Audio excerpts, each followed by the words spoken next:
Hello and welcome to Eyes on Research, the podcast that digests the latest scientific innovations in eye research using simple and understandable terms.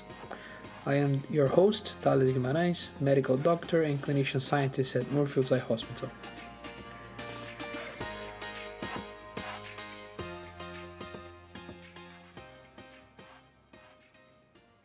Hello and welcome to another episode of this podcast. Today, we'll be talking about cone dystrophies and cone rod dystrophies, including what they are and some of the questions that I get from some of my colleagues and from some patients as well.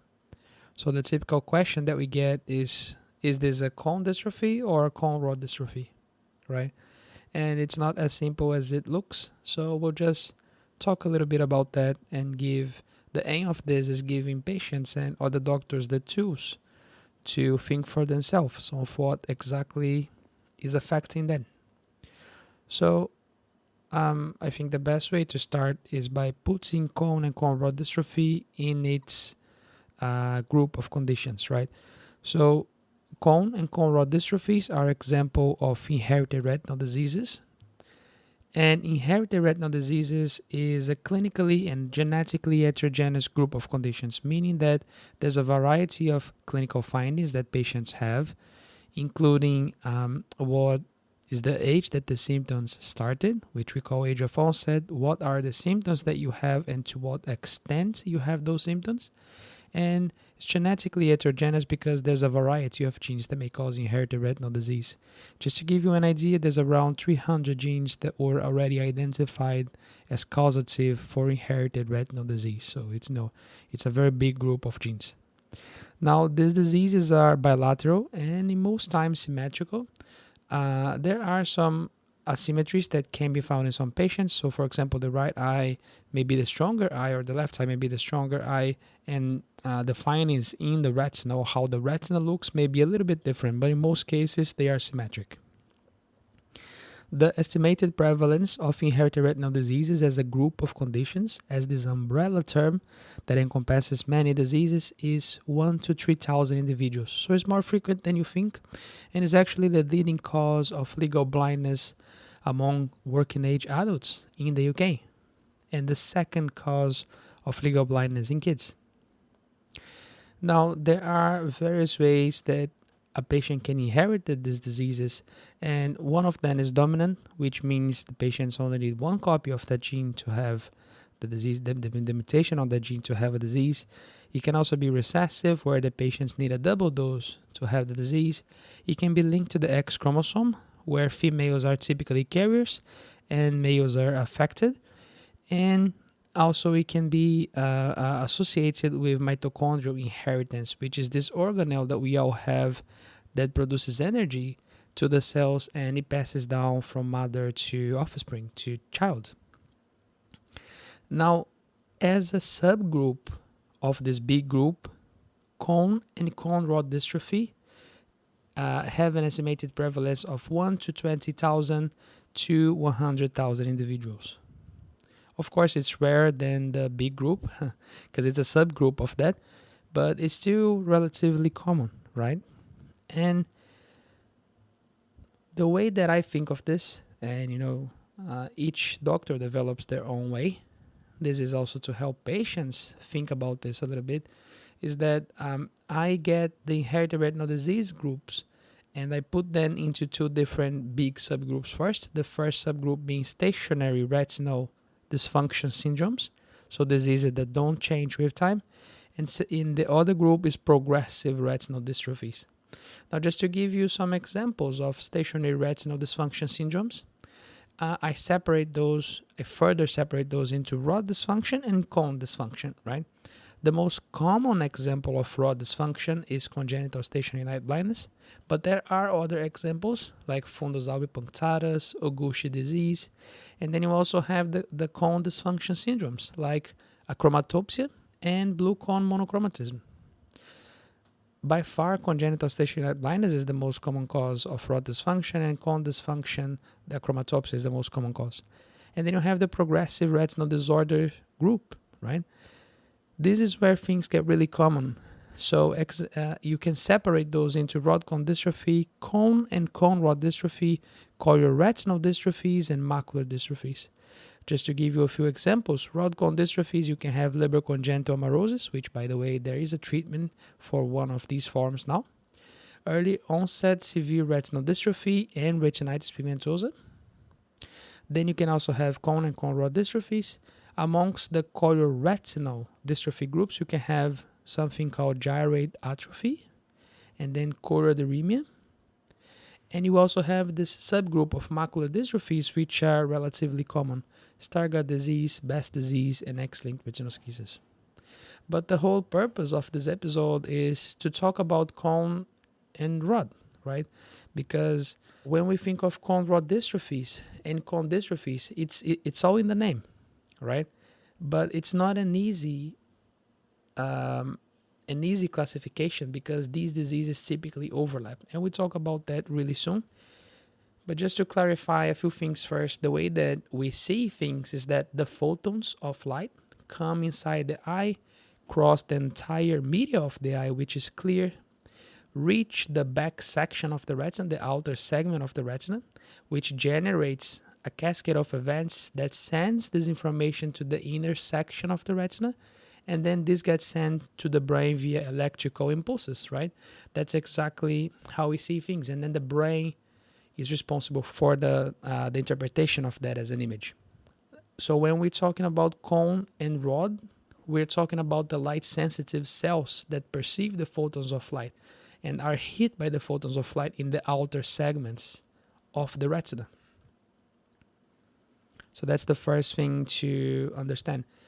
Then when we're talking about cone and rod, cones are more numerous in the retina center.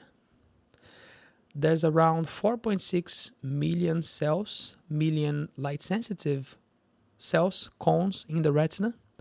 And there's 3 different types of pigments in these cones, and they have 3 different functions. So you can have cones with pigments that we call opsins that are fine-tuned to the long wave spectrum, the medium wave spectrum, or the short wavelength spectrum. This is red, green, and blue, RGB. And by the way, we have another episode on genetics of eye color, which I do discuss a little bit about theory of color and how the opsins kind of work. So feel free to check that out if you're interested in this. So because they have these 3 types of opsins, these 3 types of pigments, cones give us color vision, right? And cones give us central vision, fixation, high spatial resolution. So the main part of how we see things come from cones. On the other side of the spectrum, you have rods. And rods have a specific type of pigment or opsin, if you'd like, called rhodopsin. You may have heard of this or not. This pigment is achromatic in nature. Achromatic meaning no color. It doesn't perceive any colors. And we have around 92 million rods in our retina. That's 20 times more than the amount of cones that we have. These are higher, they have a higher sensitivity to light, so they are mainly used for night vision, and they don't give us a real good visual acuity.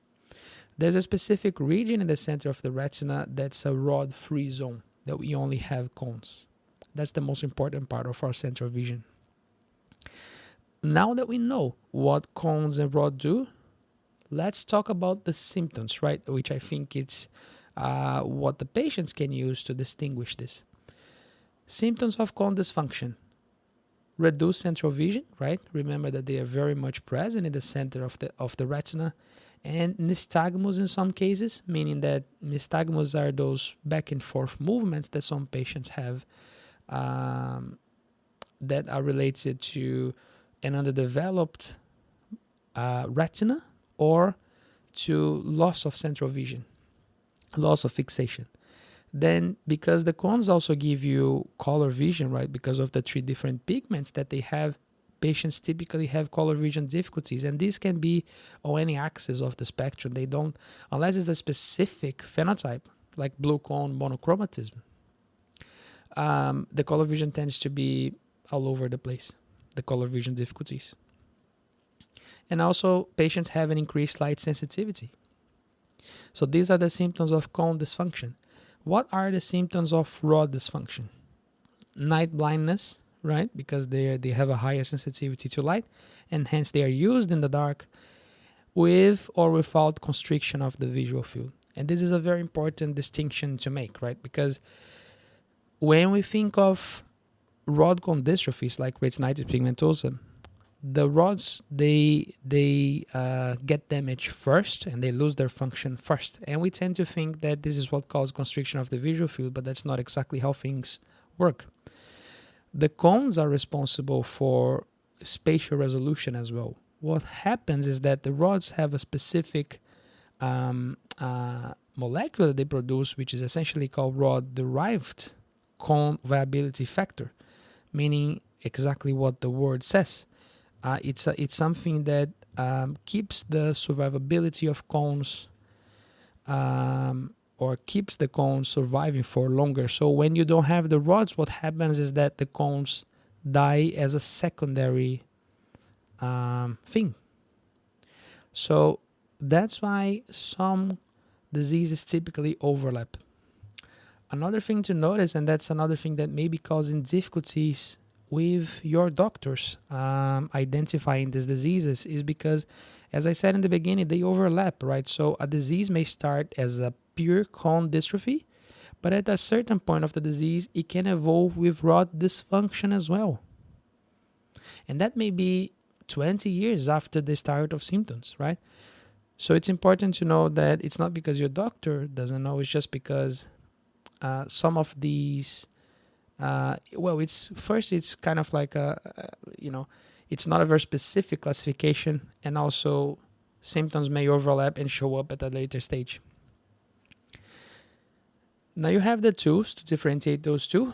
I also want to talk about a few other things that are coming since we are in this subject. So when we think about treatments, I think it's safe to say that we live in the era of gene therapy. In the past 10 years or so, and at least in the next 10, we'll be living the era of gene therapy. We already are. It's not a science fiction anymore. With some gene therapies being approved, there are many hundreds of gene therapies which are ongoing. Different phases of study, right? Phase 3, phase 2, phase 1, preclinical, meaning that it's been tested in animals. And we'll talk about phases of research in a different episode. But these gene therapies are for a wide variety of indications. Just some names that may be known to you: Alzheimer's disease, Parkinson's disease, Pompe disease, retinitis pigmentosa.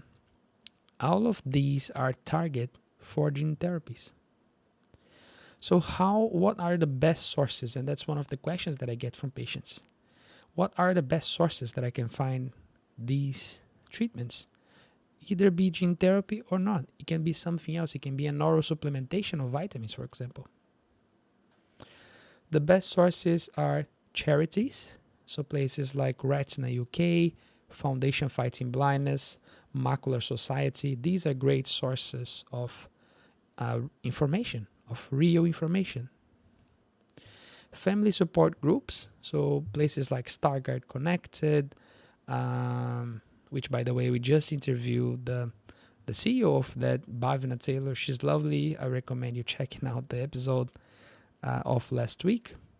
And also other places like Cure Usher, places like this. And, of course, your doctor. Now, your doctor would be the best source to find this kind of information.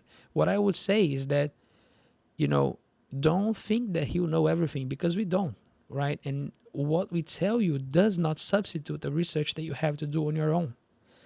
So there has been cases where patients come to us and say, "Oh, did you see this?" And we haven't even seen it because it's so new, or just in that same week that was announced. So it's very important to talk to your doctor as well, but do your own research. And lastly, I would always recommend clinicaltrials.gov as a proof-safe website. Clinicaltrials.gov is a website that's kept by the U.S. National Library of Medicine, and if there's any clinical trials that are worth knowing about, they will be listed there. Not all observational studies are listed there, but the main clinical trials should be listed there. Another thing I should say is that most of these diseases they cause severe loss of vision in early age, and there's no cure available for any of them. Sometimes I get some of my colleagues, which may be retina specialists, very smart people, and they say, "Oh, we can finally do something, right? We can finally treat our patients because Luxturna was just approved in October 2017. Luxturna is a gene therapy for Leber congenital amaurosis caused by mutations on a gene named RPE65." And whenever I hear one of my colleagues saying that, it gives me a little bit of heart palpitations because I have been treating my patients throughout my life, throughout my career. No cure is not the same as doing nothing, right? It's completely different things. So patients with some severe forms of cone dysfunction, right? Since we're talking about cone dysfunction and rod dysfunction. So, for example, get achromatopsia, which is a disease that causes severe light sensitivity. We can offer the patients tinted lenses and sunglasses, and the photophobia, the light sensitivity that these patients have is so severe that this actually improves their vision because they can open their eyes, right? Otherwise, it's too bright. Prescription glasses, very important, because some of these inherited retinal diseases are associated with refractive errors, so things like short-sightedness, long-sightedness. So it's very important to correct glasses, because if you don't correct for high prescription at an early age, patients may not develop vision, kids may not develop vision. So by correcting for the prescription, you're giving them the best chance. Also, lifestyle changes, keeping as healthy as you can, and eating plenty of green vegetables, fish, and all of those things, because we know these are healthy for you. And, try to stop smoking. This is one of the lifestyle changes that we tell patients to do, because there's evidence that, and pretty strong evidence that smoking is bad for the retina. Similarly, patients want to know, right, is there a clinical trial that I'm eligible for? Is there any observational study that I would be eligible for? And I talk a lot about observational studies, and we'll talk about this really soon. But these are things that patients can be offered. And then another thing is genetic counseling and family planning, right? You want to know if your kid has a chance of getting something that you have, right? And what are the chances of a second kid having it as well? So genetic counselors and, genetic testing may help you with that. So it's very important to know your gene. And some of these genes are associated with ocular and systemic abnormalities, right? So it's very, very important to define exactly what's causing that disease. And it's not always possible. Around 40% of the genetic tests that we do, we don't have, for inherited retinal diseases, we don't really have a gene mutation. It's because we don't know everything there is to know about genetics just yet. Patients want to prepare their lives, right? Some of the few questions that I get: will I get blind? How fast will this progress? Will I be able to drive? What adjustments should I do in advance? Should I use a mobility aid? Should I learn Braille? Should I have a guide dog? All of these answers will change depending on the gene involved. So, as a kind of summary, I would say that inherited retinal diseases, as a big umbrella term, is amongst the most common causes of loss of vision, particularly in the working age adults and in kids. There's a wide clinic and genetic heterogeneity, meaning there's a diversity of symptoms and the age which they start, and also a diversity or a variety of genes that are involved in those diseases, to which cone and cone rod dystrophy are a part of. Inherited retinal diseases typically involve either the skin of the retina, so the epithelium below the light-sensitive cells, the cone or the rod system, which are the light-sensitive cells, or all of those. So They frequently overlap. Remember that. And novel therapies are ongoing or anticipated in, the next 5 to 10 years. So keep posted because new things will come. And one of the things that I should say, which is very important, is that knowledge of basic disease mechanisms will come from observational research. So animal models, observational research in humans, right?